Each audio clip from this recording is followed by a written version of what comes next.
Eu sou formada em Relações Internacionais. Uau! Bem diplomática.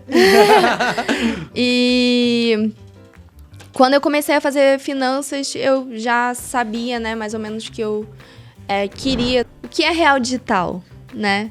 Não é uma cripto, né? Essa é uma diferenciação importante.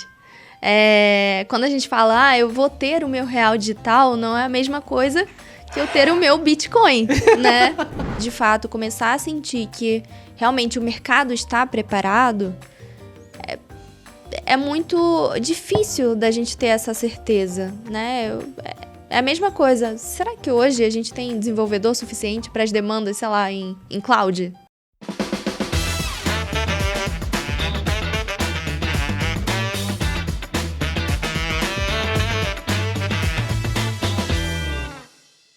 Sejam bem-vindos a mais um episódio do Let's Crypto, esse projeto incrível que visa falar de blockchain economy, DeFi, tokenização, digital assets. Então, se você quer aprender sobre esses temas ou está pensando em pivotar seu modelo de negócio para essas frentes, você está assim no lugar certo. Eu sou Felipe Cabral e hoje eu estou aqui com uma pessoa incrível. Larissa Moreira, ela é coordenadora de CBDC lá do Itaú. Seja bem-vinda, Larissa. Muito obrigada, Felipe. Muito feliz, muito animada de estar aqui para esse papo. Falar de CBDC e cripto, mundo cripto como um todo é apaixonante para mim. Então, super obrigada pelo convite. Valeu, não, eu que agradeço. Eu fiquei super feliz que você topou, porque esse é um tema que está quente, né? Está na mídia, a gente está vendo atualizações sobre ele a todo momento. Só que a gente ainda não tem muito conteúdo, muita informação, muita formação, né? Muito conteúdo educacional sobre isso. Então, o quanto mais a gente pode produzir esse assunto, provocar esse assunto, trazer informação para as pessoas que estão trabalhando no setor, eu acho melhor, né? E nada melhor do que uma pessoa que está à frente disso, está lidando com isso no cotidiano. Uma mulher também, né? Que é importante a gente dar visibilidade para essa pauta, né? O setor financeiro acaba deixando isso meio de lado. Às vezes as empresas, mais antigamente, hoje em dia eu tenho visto mudanças nessa área, mas é importante também a gente levar isso muito em consideração. Então, mulheres, meninas, se sintam todos convidados a estar aqui comigo. Inclusive, a gente já pensou até um episódio onde eu nem vou estar. Vai ser uma host aqui que vai estar no Let's Crypto e vai tocar essa bola, tá? Então, vamos lá, Larissa. Eu vou começar pedindo para quem ainda não te conhece, para você se apresentar. Quem é Larissa Moreira? Conta pra gente um pouco aí de você. Claro. Contar um pouquinho da minha história, né? Eu sou natural do Rio de Janeiro. Não estou perdida em São Paulo. Eu vim para São Paulo justamente para trabalhar no Itaú. Mas eu comecei a minha carreira trabalhando com consultoria empresarial. Então, sou ex-Big Four. Comecei lá como trainee. Fiquei quase 5 anos. Então, foi realmente uma escola do mundo corporativo. Cresci muito, amadureci muito. Depois disso, tive uma oportunidade para fazer uma mudança bem brusca, assim, de caminho. Então, tive uma experiência em startup. Então, saí de um mundo corporativo bem estruturado para viver a loucura de startup. Trabalhei durante 1 ano e meio com foco em projeto de IoT. Que legal. E foi aí que começou uma virada de chave para mim, né? Porque antes eu estava muito... tinha um foco muito em riscos, compliance, estratégia empresarial. E aí eu comecei a olhar inovação e produto.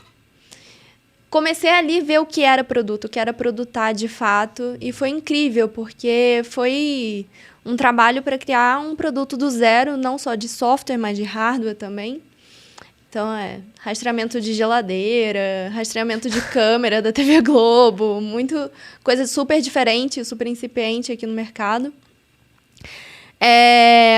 E nesse meio tempo, eu já comecei a me envolver em comunidade de produto, então já comecei a fazer curso, e aí eu sempre fui apaixonada de gestão de pessoas também, desde a época da Deloitte, né, Big Four.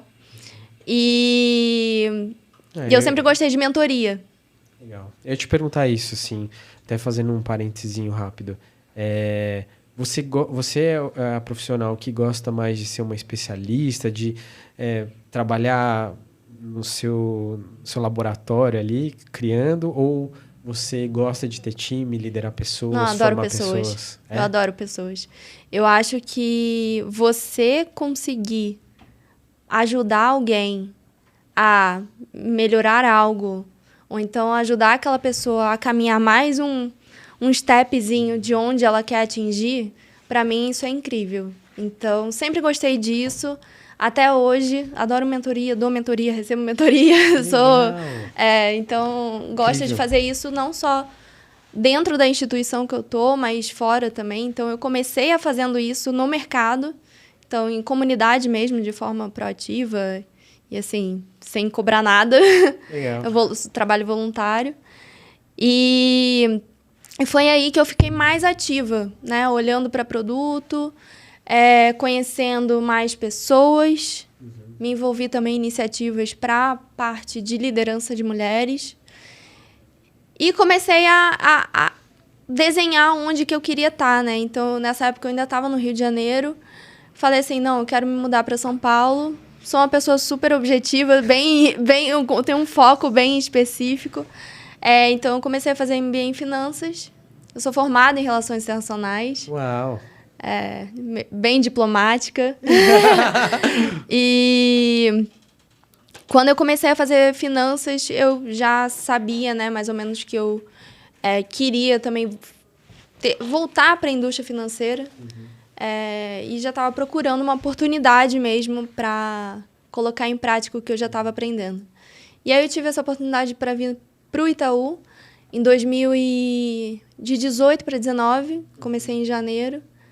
E desde então, mergulhada no mundo de pagamentos, produtos digitais e amando. Comecei olhando pagamento bem old school, né? TED Doc.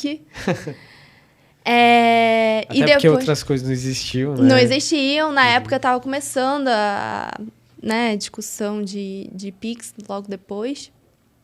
E eu fiz uma mudança interna, né? Então, eu comecei na comunidade de pagamentos, fiz uma mudança para uma área de estratégia regulatória, que para mim foi incrível porque eu vi, de fato, estratégia de produto. Foi ali que eu comecei a olhar o Pix, e a gente fez um trabalho super incrível, e entender, de fato, como que o banco funcionava, né? Então, realmente ter entrado numa área de entrega, né? Então, numa comunidade de entrega, foi legal por causa disso, né? Então, entender como que funcionava toda a dinâmica do banco.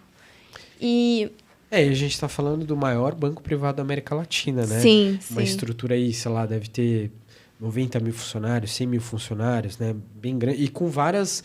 Né? Um banco é um conglomerado também de empresas e negócios e produtos financeiros, né?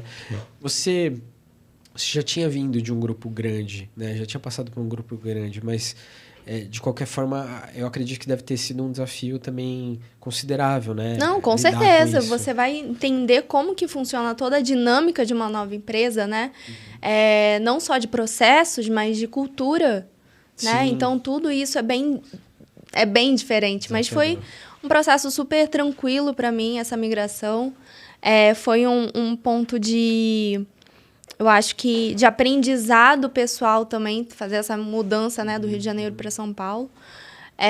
Mas eu sou uma pessoa super pró mudanças, né? Eu digo que se a gente não muda, a gente não cresce. É verdade, é verdade.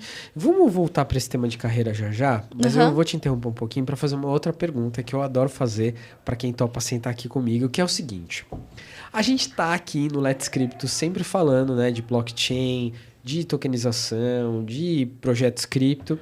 E para todo mundo que senta aqui, eu pergunto o seguinte: qual que foi o teu momento virada de chave? Aquele dia, se é que dá para lembrar desse tipo de coisa, né? Mas aquele dia, aquele projeto, aquele curso, aquela coisa que te fez olhar diferente para esse tema, onde você falou assim, poxa, tem algo grande aqui, eu acho que eu quero seguir nessa direção. Teve esse momento contigo?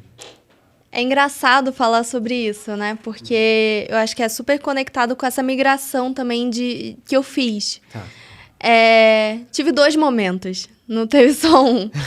Eu tive o primeiro momento em que já gostava de inovação. Tá. Quando eu ainda nem estava no banco, 2015 para 2016, comprei Bitcoin. Estamos falando com uma Bitcoiner raiz aqui, pessoal.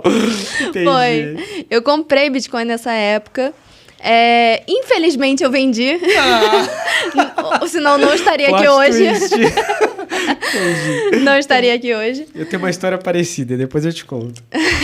Quero saber também. Então eu comprei, comecei a estudar minimamente para tentar entender o que era aquilo, né? Todo mundo tá ficando milionário, como assim, né? Então, essas moedinhas aí. Né? Eu comprei na época, tava super barato. Só que logo quando eu comprei, eu segurei um pouco e veio uma queda de preço absurda.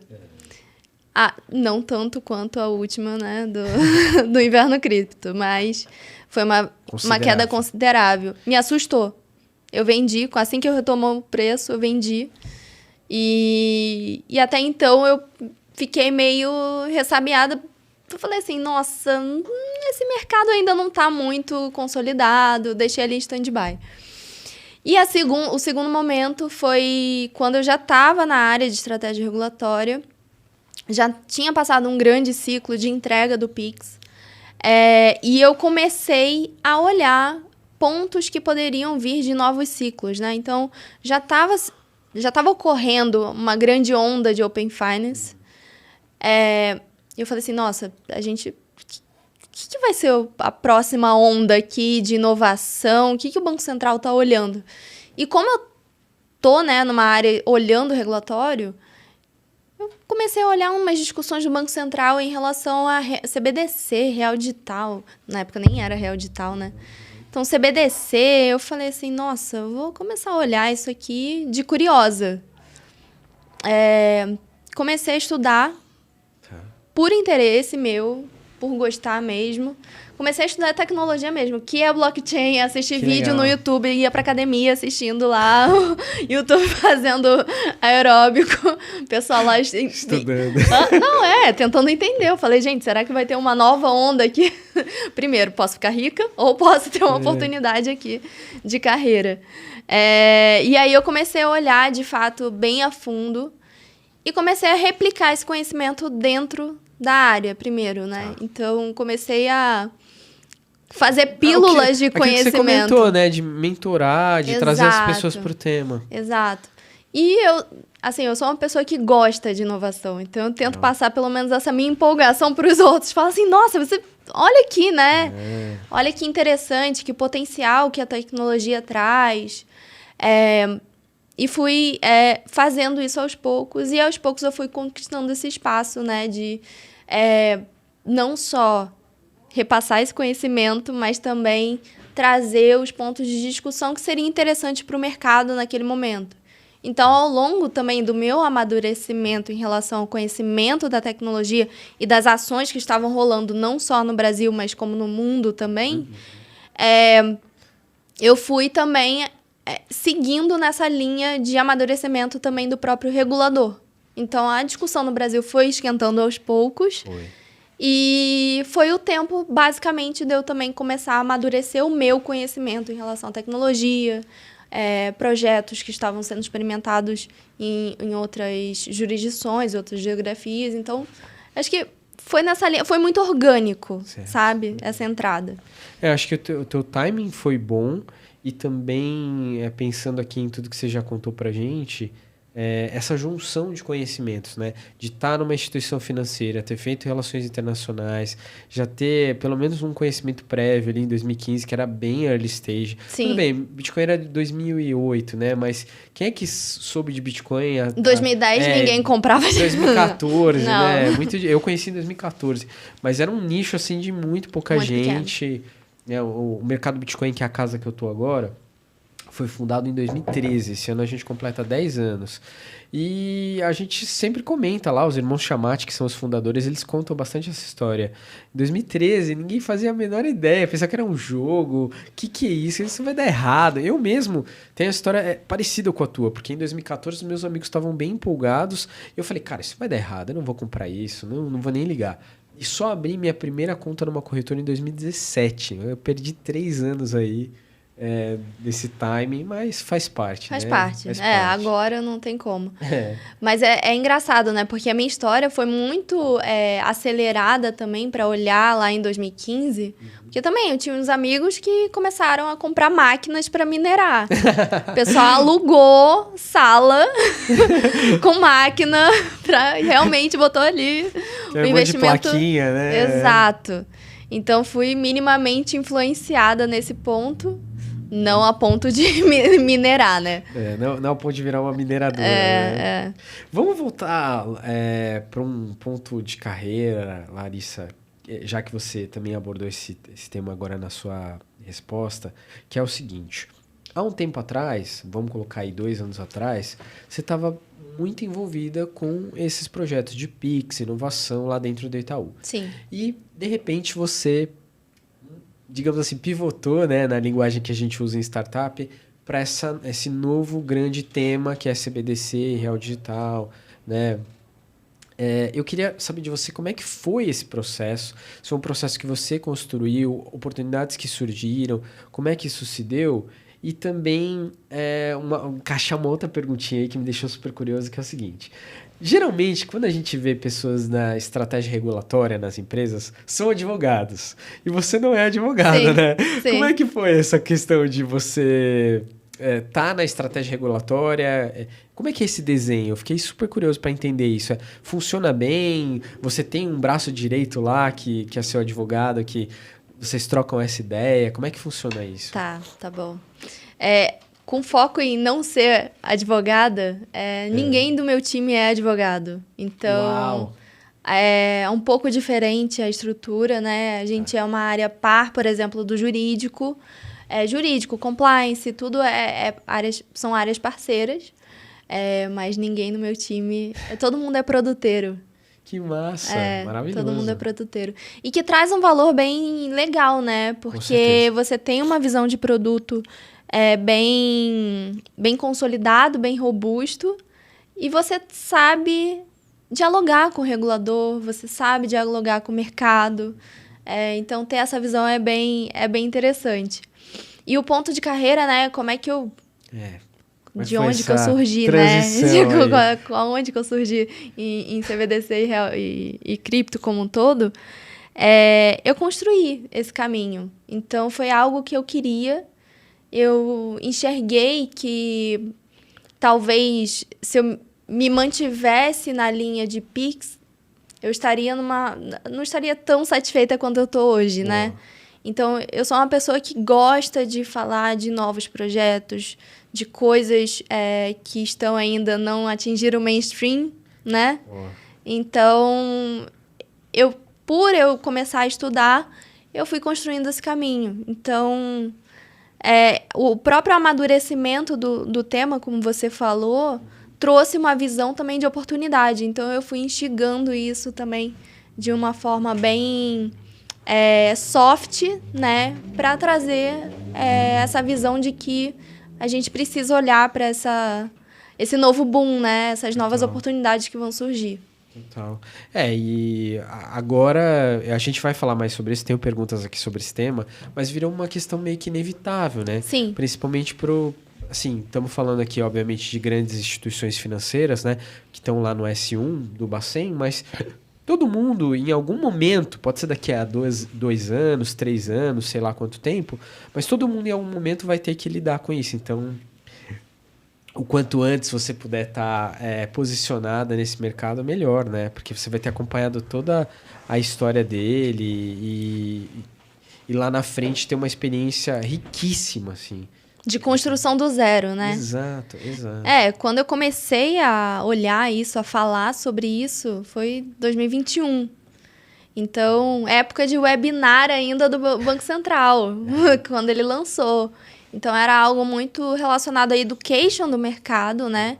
Então, aquele aquecendo os motores para, de fato, a gente começar a discutir, né?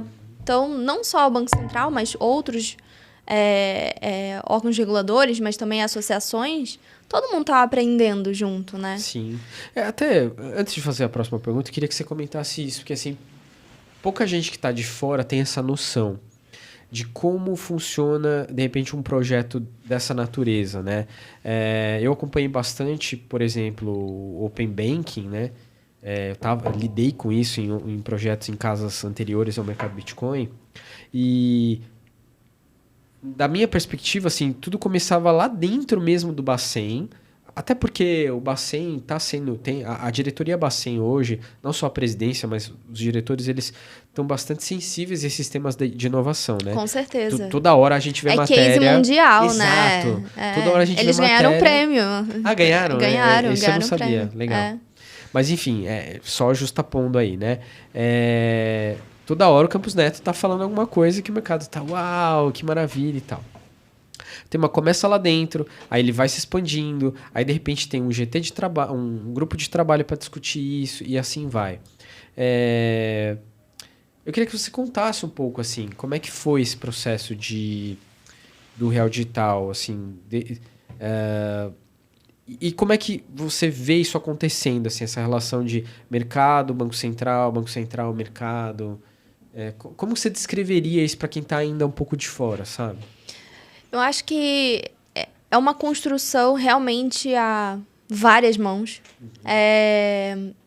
O que está acontecendo hoje com o Real Digital é algo que aconteceu muito já próximo da gente. Então, o Pix, o Open Finance, eles são construídos ainda hoje a várias mãos. Então, toda essa construção, esse processo de amadurecimento de produto, de teste, de lançamento, de obter tipo de feedback com o mercado, tudo isso é feito realmente aos poucos e garantindo o quê? Principalmente segurança, né? E salvaguarda ao próprio consumidor. Então, eu acho que tem uma agenda super legal, que é do Banco Central, que é a agenda BC Hashtag, que tem um foco muito forte de inovação e também promover, né, mudanças e novos produtos no mercado. Então, eu acho que o que está acontecendo hoje, a gente já viu acontecendo. Só que o que eu acho até mais interessante é que a gente não participou de testes e protótipos em ondas anteriores, né? Então, quando a gente pensa em Pix, a gente não teve um laboratório igual que a gente teve agora com o Lift Challenge e o Lift Lab, né? Quando a gente teve o Open Finance, a mesma coisa, né? Então, você já tinha um laboratório ali de inovação, mas que é do Banco Central junto com a Fenasbac. Mas, realmente, a gente não viveu isso nesse sentido. E eu acho que isso também é muito devido à própria organização do Banco Central, né? Esse apetite deles quererem desenvolver inovações e produtos que façam sentido, mas também tem o ponto da característica da tecnologia, né? Sim. O que a gente está passando hoje é algo tão incerto quanto, sei lá, anos 90 com a internet. Exato, verdade. Então, é uma mudança... Tão disruptivo, né? Exato. Então, é uma mudança estrutural muito grande. Então, eu acho que, dado isso, surgiu essa necessidade também de você começar a ter essas experimentações com o mercado e tirar os inputs, né? Então, nossa, realmente, eu vou aprender com uma...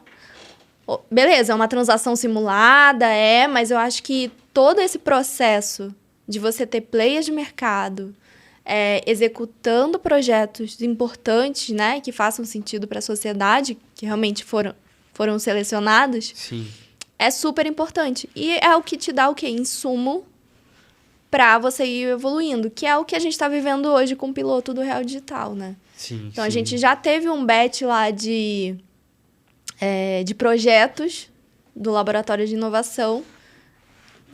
A gente absorveu todos os aprendizados. Agora, a gente partiu para um piloto, que ainda são transações simuladas. Claro. antes de você chegar lá no live para a população, né? É. Então, E antes de chegar no live, ainda provavelmente vai ter um piloto, com certeza. pequenininho. É em produção, mas é para um grupo muito seleto ali de testers, Com né? certeza, com total. certeza. E você falou uma coisa que eu não tinha me dado conta, porque quando eu acompanhei o Open Finance, eu via muito uma dinâmica de GTs, que já é super interessante. Mas agora, com o Real Digital, com iniciativas blockchain, a gente viu quase que realmente um esforço descentralizado, assim, de trazer projetos que já estavam acontecendo, criar um ambiente educacional. Você falou do Lift. Teve o Lift Learning o ano passado. Eu fiz o curso. Tava incrível, assim. Tava maravilhoso. Realmente eles trouxeram profissionais super cabeça aberta, assim, que estavam realmente discutindo inovação na última linha, né? E é até surpreendente que um banco central tenha feito isso no Brasil, assim. Eu esperaria isso de vários países há anos atrás e não do Brasil. E hoje a gente pode bater no peito e dizer, caramba, conseguimos fazer um programa como esse. Espero que a gente continue, né? Larissa, deixa eu voltar então para o tema de carreira, né? Já que a gente falou um pouco sobre isso e você também contou bastante de sua trajetória. A gente estava até falando em off-site aqui, eu dei o exemplo para você da Cris Junqueira, né, do Nubank. Há uns 2 anos atrás, ela deu uma entrevista falando que, na percepção dela, iam faltar profissionais de tecnologia no Brasil, né? Porque a gente estava crescendo muito o setor financeiro, muito o número de fintechs. O Brasil acabou, sim, sendo bastante inovador no setor digital como um todo. E ela não via os profissionais sendo formados, capacitados. Ela não viu um esforço muito grande educacional para colocar isso de pé, para que essas pessoas de fato pudessem atuar, né? E eu vou acrescentar mais uma coisa, que é o seguinte: existe uma percepção no mercado hoje de que o Brasil, na verdade, está exportando talentos.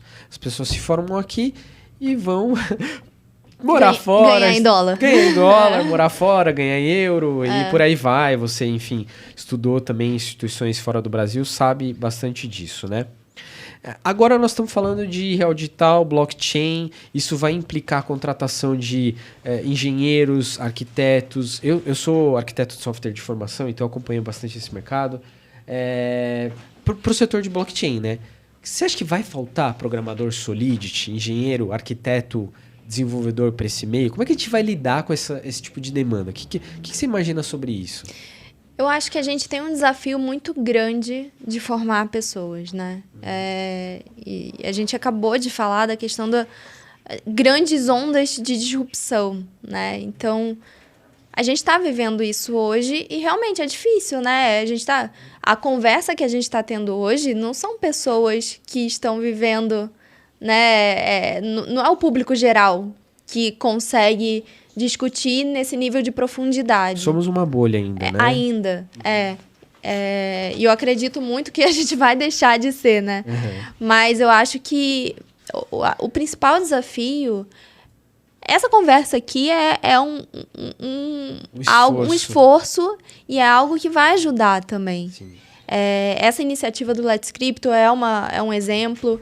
Eu acho que tem várias outras iniciativas que vão ajudar a formar pessoas. Perfeito, fazer um parênteses. Eu vi ontem mesmo um material do próprio Itaú, educacional. Sim. E eu fiquei muito feliz, porque também Sim. vai nessa direção, né? De trazer mais conhecimento para as pessoas e tal. Enfim. Exato. Então, acho que é um ponto que vai demandar esforço de várias categorias de players do mercado, né? Não só de pessoa física, mas também de instituições, grandes instituições, pequenas instituições. Então, a gente precisa começar a ter realmente esforço direcionado a isso. Mas eu acredito muito, né, que esse ponto da gente mudar a chave, virar a chavinha e, de fato, começar a sentir que realmente o mercado está preparado, é muito difícil da gente ter essa certeza, né? É a mesma coisa. Será que hoje a gente tem desenvolvedor suficiente para as demandas, sei lá, em cloud? né? Então, você sempre tem uma falta de profissional, sei lá, em cyber, Sim. né? Então, a certeza de que, não, eu sempre vou ter pessoas preparadas aqui no Brasil para atender as demandas de blockchain. É difícil a gente afirmar isso, a que ponto será. Mas eu acho que o esforço, as perguntas têm que estar direcionadas à direção, ao foco que a gente precisa ter, que é educar, né?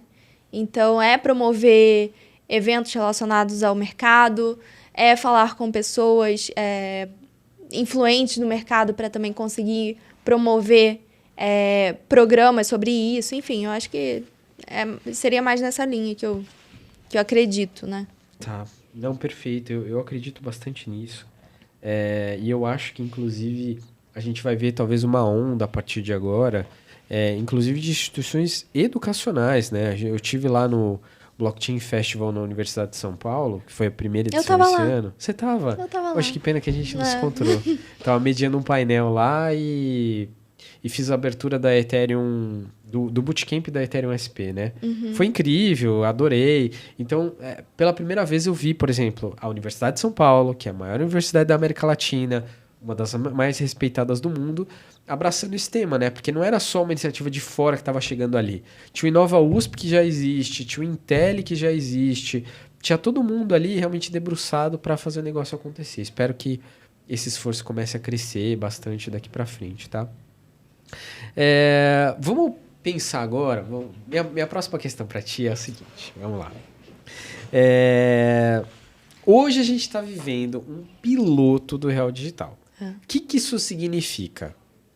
Se você puder comentar, claro, para quem ainda está de fora, né? Esse papo aqui gente, é sobre CBDC, é sobre Real Digital também, sobretudo disso, né? Então, o que significa termos um piloto? O que vai acontecer depois desse piloto, né? Qual que é a expectativa aí? Terminou? Já vai estar tudo pronto? Vai funcionar? A gente vai ver o Real Digital, eu vou poder comprar no meu celular aqui, trocar colocar Real Digital no meu cartão de crédito. Como é que vai funcionar isso? E como é que você imagina esse caminho de 1, 2, 3 anos? Assim? Tem um desenho na sua cabeça? Imagino que sim, mas eu quero que te ouvir sobre isso. Uma linha evolutiva, assim, nesse projeto que começou, digamos, 2020, a ideia, agora o piloto. E aí? Tá. Aonde isso vai? Eu acho que, para responder a sua pergunta, eu vou dar um passo atrás. Tá. Né? Já que a gente está falando de educar, né? É bom a gente dividir agora escopos. Tá bom. O que é real digital, né? Não é uma cripto, né? Essa é uma diferenciação importante. Quando a gente fala, eu vou ter o meu real digital, não é a mesma coisa que eu ter o meu Bitcoin, né? Então, o que é uma CBDC? Então, CBDC é uma Central Bank Digital Currency, né? Uma moeda digital emitida por um banco central. Ele é um passivo do Banco Central. Sim. Que não representa uma criptomoeda, né? Que é de emissão privada. Então, essa é uma diferenciação aqui importante para a gente começar a discussão. E quando a gente fala de uma emissão de uma moeda digital de um banco central, aqui no Brasil, né, emitida pelo Banco Central do Brasil, o que o Banco Central ele fez? Então, eu comentei, né, que lá em 2021 eles começaram a movimentar o mercado, lançaram alguns webinars para, de fato, começar a estimular as discussões. Nesse meio tempo, ele lançou 2 desafios para o mercado. Então, teve a edição especial do Real Digital, né, para a CBDC, que foi o Lift Challenge. Inclusive, o Itaú participou dos 2, né, o Lift Lab e o Lift Challenge também. Então, a gente participou em projetos super legais e interessantes de PVP. Então, para quem não sabe, é uma transferência... um câmbio, uma remessa internacional entre Itaú Brasil e Itaú Colômbia. Legal. Super interessante. Esse foi do Lift Challenge. E a gente participou também do Lift Lab, que foi uma experimentação de um pool de liquidez com stablecoin de dólar e real. E o que é o mais interessante, né? A gente tirou aprendizados dessas experimentações e o Banco Central chegou no consenso de que o mercado ainda, e até a própria, os insights, os inputs que a gente tirou desses laboratórios, ainda não estavam todos maduros o suficiente para, de fato, lançar um real digital para a população. E aí ele falou assim, então tá, vou lançar um piloto. Né? Então, a tentativa do piloto do real digital é resolver alguns problemas específicos que ainda não foram respondidos em relação à tecnologia. Privacidade, escalabilidade não é o foco agora. Então, muito a gente discute isso no mercado, mas ainda não é o foco. Privacidade, segurança e a questão da programabilidade, que é, né, o grande ganho quando a gente fala da tecnologia, enfim, smart contracts, contratos inteligentes. Então, o escopo do piloto hoje, ele está bem restrito para a gente conseguir tirar realmente respostas importantes. Então, a questão da privacidade é super importante, porque vamos pensar, né? Estrutura financeira, da indústria financeira. A gente trata o quê? Com sigilo bancário. Sim. A gente não pode colocar isso em risco, né? Sim. Então, esse é um modelo totalmente oposto do modelo clássico de blockchain, né? Exato, que é a transparência, né? Todo mundo vê o que está sendo transacionado. Você tem lá o hash lá da wallet que você está transacionando. Então, são pontos que a gente ainda precisa descobrir como tratar. E foi aí que começou o piloto, né? Em julho. O Itaú é um dos participantes do piloto. E esse piloto ele vai ter um caso de uso específico, que é para fazer um DVP de um título público federal tokenizado. O que é um DVP? É uma entrega contra pagamento. Eu te entrego o dinheiro, você me dá o título. Basicamente isso. Maravilhoso. Você já tocou em duas coisas que eu ia te perguntar, ia fazer parênteses também, né? O payment versus payment e o delivery versus payment, que também é uma dúvida que surge muito nas pessoas, né? Então, a gente está falando de duas operações antiquíssimas, muito utilizadas no sistema financeiro. Sim. Né? Tem até, eu estava conversando com o João Paulo, ele sempre dá o exemplo do mercado imobiliário, né? De você... Eu comprei apartamento há 2 anos e realmente é uma coisa estranha. É uma dor, né? Exato. E aí, você paga a pessoa no ato da assinatura do contrato ou quando você pega o documento, a posse, o título ali, a titularidade do imóvel. Né? Se você for comprar um carro que não seja um carro zero, é a mesma coisa. É a mesma coisa, exato. Você vai segurando a pessoa no cartório, no braço. E mesmo zero, acho que a confiança está na instituição, né? Exato. Então, você está ali dentro da instituição, você confia que não tem problema pagar antes ou depois, porque você está meio respaldado. Sim. O mesmo acontece com instituições financeiras, né? Então, quando você compra um produto dentro de uma instituição financeira centralizada, regulada, fiscalizada, eu acho que tem essa confiança, né, por osmose ali, de você estar nesse ambiente. Agora, a partir do momento que a gente usa esse novo tipo de tecnologia, isso passa a ser uma questão, né? Sim. Eu adorei essa última resposta, porque acho que você conseguiu trazer muitos pontos e explicar muita coisa que ainda é difícil para várias pessoas.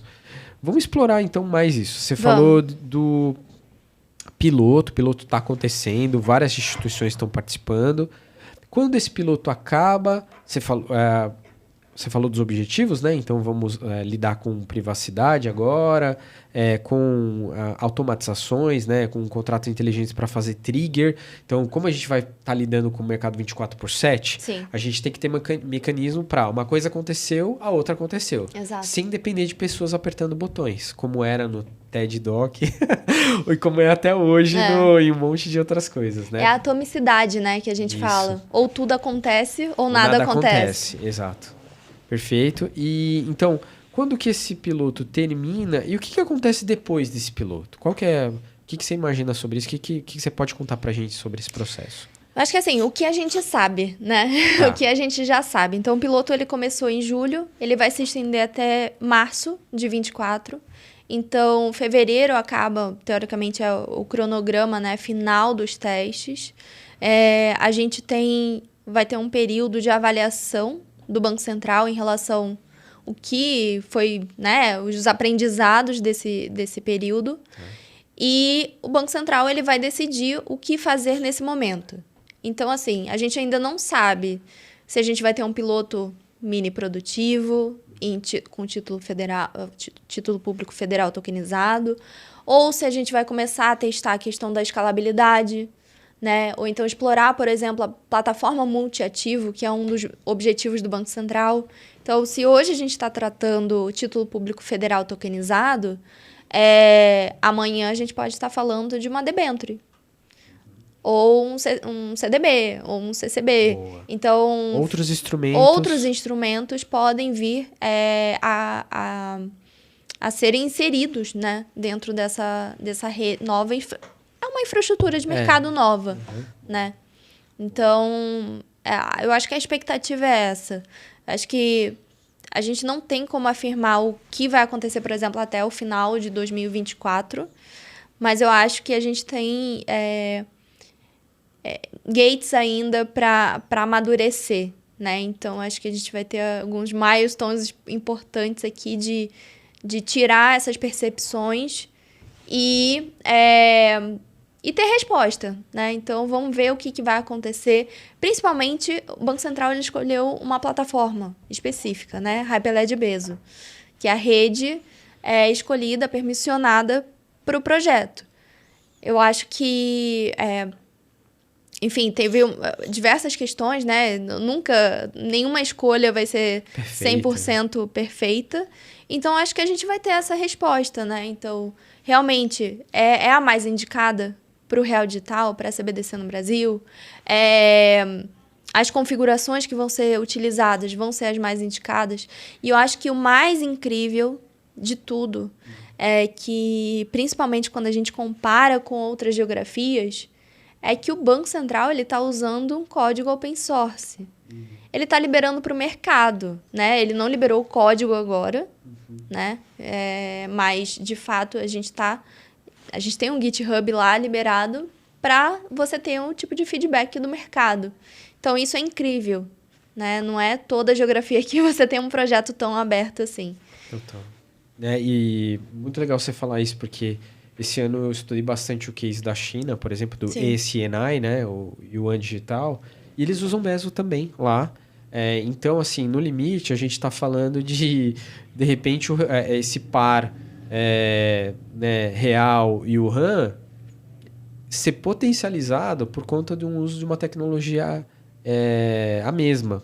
Não que seja um impeditivo usar tecnologias diferentes. Aliás, tem uma série de estudos, parece que estão acontecendo para realmente a gente ter interoperabilidade em vários ecossistemas, independente da blockchain escolhida ou do client escolhido, né? Pode ser um Corda da vida e funcionar também. Mas acho que isso diz bastante da nossa intencionalidade, né? Olha só, a gente escolheu uma tecnologia que vários outros países também estão escolhendo para suas CBDCs. Tem uma inteligência aí, né, nesse negócio. Sim, com certeza. Você falou, Larissa, que em tese aí, em março de 2024 a gente vai então acabar esse piloto. Podemos ter atraso, né? Sabemos disso. Sabemos. Já aconteceu em outros projetos ter atraso. O próprio Open Finance Open Banking atrasou bastante. Sim. Em alguns momentos. E só uma pequena perguntinha antes de passar para a próxima questão, que é o seguinte. Hoje, todo mundo que está participando do Real Digital, do piloto, faz parte de algum consórcio, né? Ou seja, você tem várias instituições ali juntas para executar um projeto. Eu ouvi uma explicação recente, e não sabia disso, que justamente essa modelagem foi feita para facilitar o próprio teste, né? Porque se tem mais de uma instituição dentro do mesmo consórcio, uma pode iniciar para outra, digamos, e você tem ali um pequeno grupo de trabalho formado, digamos assim, né? É isso mesmo? Tem outros insights que você percebeu dessa modelagem de ter grupos de trabalho, consórcios e tudo mais? Como é que você vê isso daí? Eu acho que foi Enfim, eu acho que a decisão, né, de formar consórcios ficou a cargo de cada participante, né, proponente ali do piloto. Eu vejo que cada configuração assim tem uma motivação diferente, né? Tá. Seja por recurso, seja por skill, né, de time, seja por até capability mesmo em relação a produto que é comercializado, enfim, que é vendido ali naquela instituição. Mas teve uma motivação do lado, pelo menos, do Banco Central. Por que ele não escolheu 50 participantes? Até mesmo para você manter uma unicidade ali da questão do piloto, né? Então, a gente sabe que instituições como o Banco Central, eles não têm times enormes, né, para fazer acompanhamento. Então, são escolhas. E a mesma coisa, por que a gente começou com o título público federal? Boa. Realmente, é para você ter uma restrição de escopo. A gente precisa começar por algum lugar, né? Então, Sim. foi priorizado. E da mesma forma, a escolha de ser feito em consórcio ou não vai muito da motivação de cada participante. O Itaú, por exemplo, ele não entrou com consórcio. Então, tem alguns participantes que também não entraram. Então, tem outras questões também técnicas que também são motivadores. Por exemplo, eu tenho um requisito do participante, por exemplo, a banda de conexão do RSFN. Coisa muito técnica. Sim. Então, essas motivações são questões. Mas, por exemplo, uma restrição, se você está num consórcio ou não, é que você só vai ter um nó ali na rede, né? Não todos os participantes que estão ali no consórcio, cada um ter um nó. Exato. Você escolhe um e você segue com aquele. Claro. Perfeito, tá bom. Então, já que você citou aí o TPF, né, o Título Público Federal, vamos falar sobre isso também, porque com certeza esse é o tema mais falado, né, quando a gente fala de o que o Real Digital vai permitir fazer, quais são as capacidades que ele vai ter. Esse é o caso de uso mais, digamos assim, explorado. Mas a gente sabe que existem N possibilidades. E aqui acho que o exercício é criativo, né? Sim. É imaginativo, assim. Tem alguns outros casos que você gostaria de estar explorando nesse momento? Ou que você já vislumbra que serão fáceis para daqui a pouco, assim?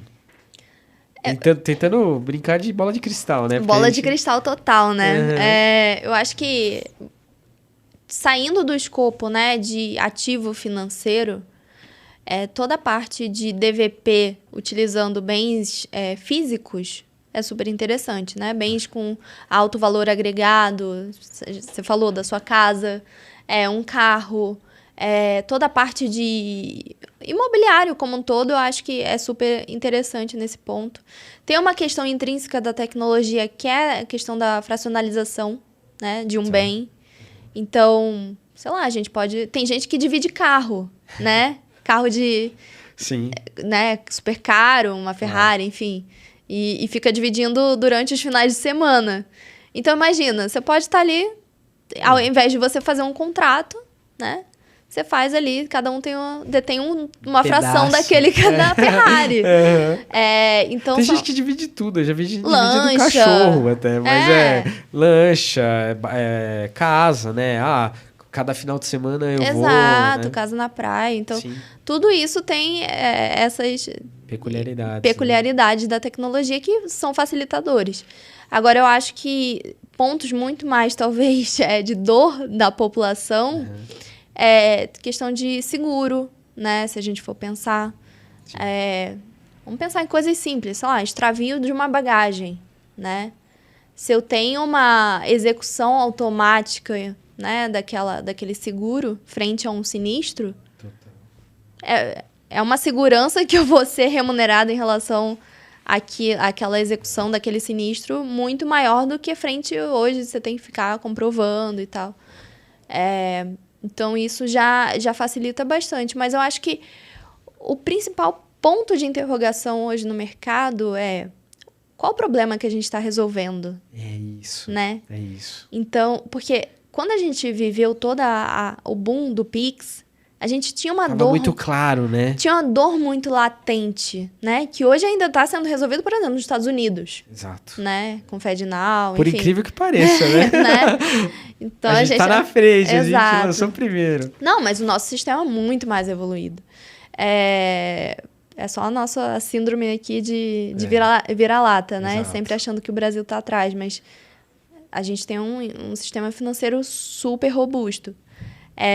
Mas esse ponto, né, dessa interrogação do problema para mim, eu acho que é a peça-chave aqui para entender para onde que a gente vai. Total. Obviamente, a gente tem a nossa bolha cripto, né, que fala de investimento, serviço financeiro, mas tem a 90% da população que precisa de uma dor para realmente começar a usar algo em blockchain. Total. Né?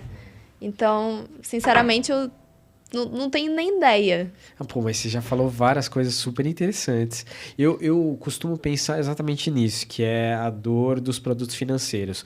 Vou dar um exemplo. O mercado de capitais hoje, ele funciona só em horário comercial, 5 dias por semana, né? E acho que a grande disrupção, uma das disrupções que eu vi assim, em blockchain que me saltou aos olhos, foi justamente você poder operar qualquer dia, qualquer hora. Eu sou o maior maluco disso. Eu já fiz várias coisas de DeFi para ficar testando isso em sábado, domingo à noite. Entra lá no protocolo, tira um empréstimo em outra moeda, vê aquilo indo para a carteira. É uma coisa assim fantástica. Eu jamais imaginei que isso pudesse acontecer. Sim. E eu acho que, pelo menos para mim, o real digital suscita essas coisas, leva a gente a pensar sobre isso, né? Imagina você ter, por exemplo, uma B3 tokenizada e tudo isso circulando com uma moeda digital também tokenizada ali, lastreada em real digital, né? E eu acho que essa é a peça-chave que você trouxe, né? Nesse primeiro momento, quando a gente fala de serviço financeiro como um todo, o porquê que a gente precisa de um real digital para fazer isso? Um monte de gente faz essa provocação. Total. E precisa porque a gente precisa ter uma moeda digital no mesmo ambiente que eu estou tokenizando aquele ativo financeiro. De nada adianta, né, eu estar chamando uma API para, de fato, fazer lá um débito, né, nas contas em moeda eletrônica. Eu perco toda a atomicidade das operações.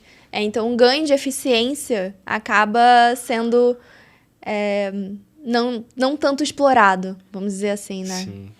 Até hoje me perguntam isso, né? O que acontece quando eu faço uma transferência de um banco para o outro, né? Tem alguém que sai com a malinha do dinheiro e vai lá, sai do Itaú e vai para outro banco e leva lá o dinheiro, né? É um pouquinho mais complicado do que isso. Mas, enfim, é realmente algo que a gente pode resolver com essa onda toda. Tudo bem, muito bem, Larissa.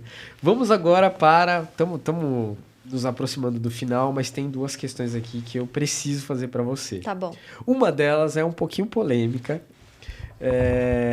porque, enfim, as coisas acabam, principalmente no meio jornalístico, às vezes em redes sociais, tomando outra proporção, outra forma, indo para outros caminhos, né? E, recentemente, quando o Banco Central divulgou ali o primeiro repositório do Real Digital e as pessoas puderam, enfim, avaliar, observar, desenvolvedores de software, surgiu aí, principalmente motivado especificamente por um desenvolvedor, algumas matérias de jornal, alguns posts, dizendo que o Banco Central teria capacidades de congelamento, de bloqueio, de uma série de ingerências nas carteiras de criptoativos, nas carteiras de real digital. Bem lembrado aqui no começo você falou que real digital não é uma criptomoeda. E isso, enfim, gerou ali um burburinho, começou a aparecer uma conversa em torno disso. Eu queria que você comentasse esse assunto, né? Porque pra gente que trabalha no setor financeiro regulado, isso não é nada novo. A gente não se assusta com esse tipo de coisa. Sim. A gente já conhece isso, né? Aula número 1, vamos falar de KYC, a gente já trata desses temas. Mas parece que esse tema ficou provocativo, né? Eu queria que você esclarecesse um pouco assim, falasse um pouco desse tema, sabe? Perfeito. Eu acho que você já deu uma pitada aí do input principal, né? Eu acho que não é novidade, né? Você já tem uma previsão em regulação, em regulamentos, em várias regras e normativos do Banco Central que prevêem essa possibilidade de arresto de valores. E o famoso Bacenjude, né? Exato. Então, para questões judiciais. Eu acho que a gente não precisa ficar alarmado com isso. É algo tão simples quanto você ter uma capacidade, o Banco Central ter essa capacidade, mas, gente, não quer dizer que a gente vai ter um governo autoritário. Primeiro que vamos separar as coisas, né? Hoje temos instituições apartadas do governo. O Banco Central ele é independente hoje. Então, o que já dá uma segurança muito maior, do que não quer dizer que, tudo bem, 100% seguro. Nada na vida né? Total. Mas eu acho que o ponto principal não precisa de ficar alardando sobre isso, acho que não é uma questão crítica, não é a principal dor. Claro. Eu acho que a gente devia estar discutindo aqui privacidade e não congelamento de saldos. E eu acho que a questão, né, da possibilidade que a gente comentou há um pouquinho atrás sobre essa diferenciação do Banco Central de estar disponibilizando essas informações no GitHub, ele dá essa abertura para críticas, né? Sim. E críticas são essenciais para você evoluir com o mercado. Mas eu acho que a gente não precisa colocar nossa energia nisso, né? Vamos colocar energia em resolver o problema, né? Vamos fazer dar certo o Real Digital. Vamos entender o que a gente consegue suportar o mercado para fazer o projeto dar certo, né? E eu sou uma pessoa super... eu acredito muito no projeto e eu acho que, enfim, essas notícias, realmente, a gente vai ter que esclarecer, mas é o ponto da gente chegar no momento e falar assim, gente, não faz sentido, só, né, vamos virar a página, vamos para outra, vamos discutir outra coisa. Boa. Eu costumo devolver a pergunta para quem faz esse tipo de questionamento mais ou menos da seguinte maneira. E se acontecer um problema e o Banco Central não tiver como fazer uma interferência? Como aconteceu, por exemplo, no final da inflação ali nos anos 90, né, onde a gente saiu de um modelo onde várias instituições financeiras se favoreciam daquele movimento inflacionário. Sim. De repente a moeda era estável e aí um monte de banco pequeno começou a quebrar e o Banco Central teve que liquidar essas instituições, né? Teve que fechar banco, fazer junções e tudo mais. Então, naquele momento, eles precisaram até desenvolver instrumentos regulatórios para que isso acontecesse, né? Exato. São esses instrumentos regulatórios que hoje dizem para a gente, olha, Bacen, você que é o guardião da moeda,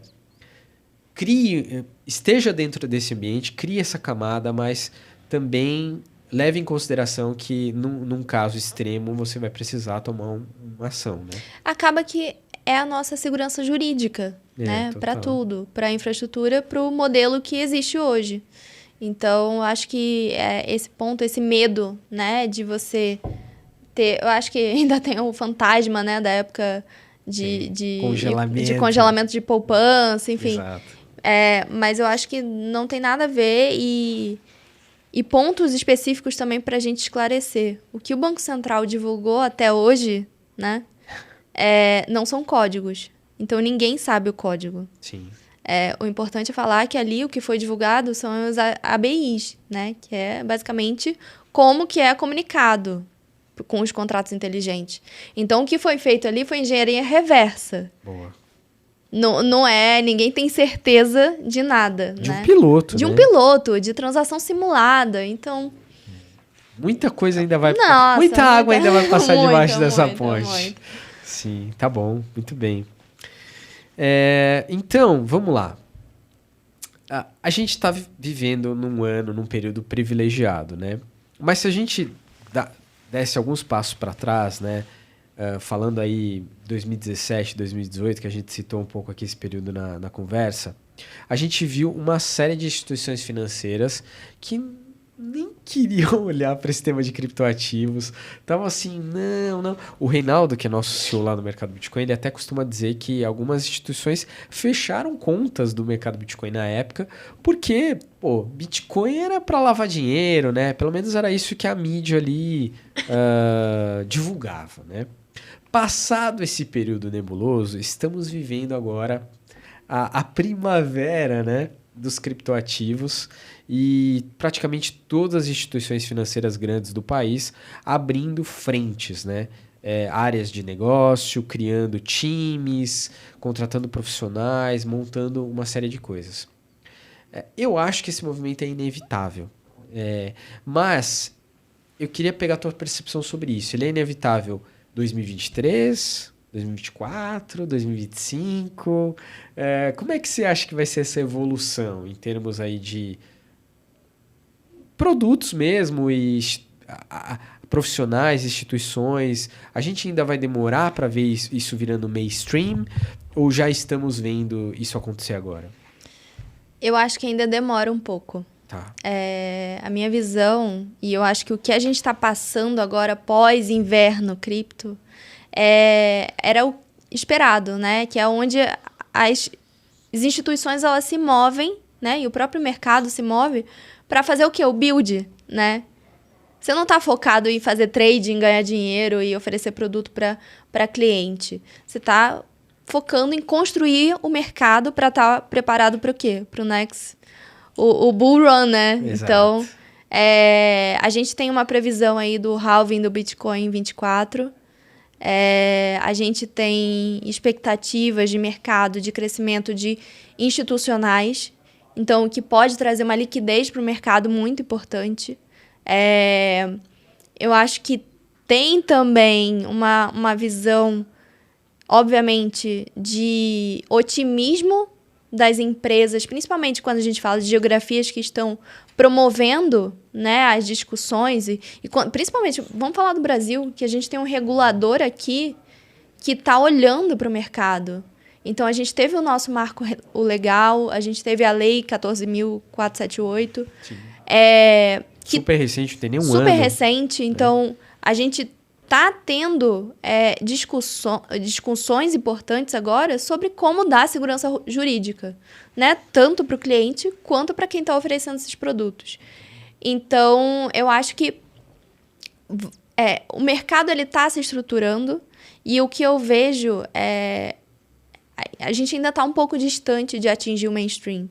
Mas juntando esse esforço de entender dor de cliente, ver que tipo... Porque, querendo ou não, a pessoa, vamos falar, sei lá, minha mãe, para utilizar um produto que esteja baseado numa infraestrutura blockchain, ela vai ter que enxergar valor. Ela não quer saber o que está ali no back-end, se é uma blockchain ou se é um API, né?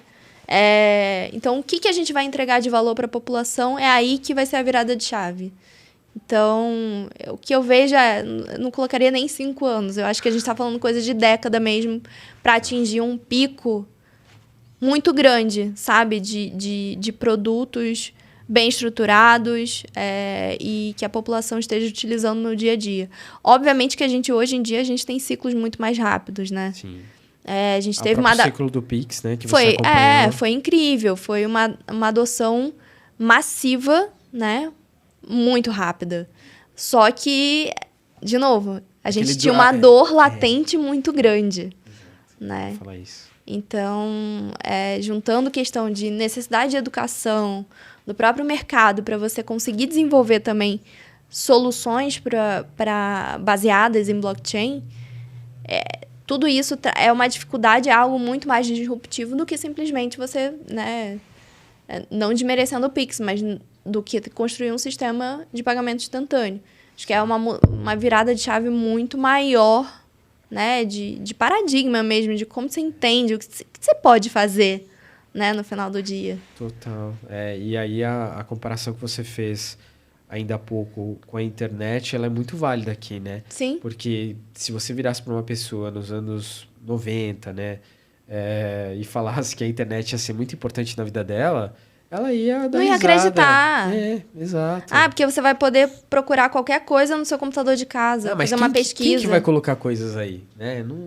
A descrença assim, de que esse mundo poderia ser populado, e hoje a gente é extremamente dependente, né? Exato. De acesso à rede para trabalhar, para se divertir, para, enfim, viver e tudo mais. Você fica sem bateria, você não vive, né? Então, sem internet.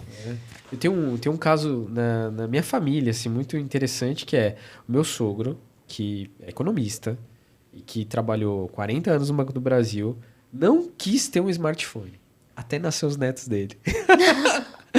Aí já era, foi convertido. Não tem como. Não tem como, não teve como. Muito bem, Larissa. Esse foi um baita de um papo. Muito obrigado por você ter vindo e compartilhado essa mesa aqui com a gente, trazido todo esse conhecimento. Eu gostei demais. E eu queria deixar esses minutos finais para você passar sua mensagem e também, assim, se as pessoas quiserem te procurar, quiserem te conhecer, tem alguma rede, tem algum... os seus handles, seus arrobas, como é que eu acho? A gente vai deixar aqui na descrição do vídeo também, mas deixo esses minutos para você dar suas palavras finais também. Claro, obrigada. Eu sou estilo mais low profile.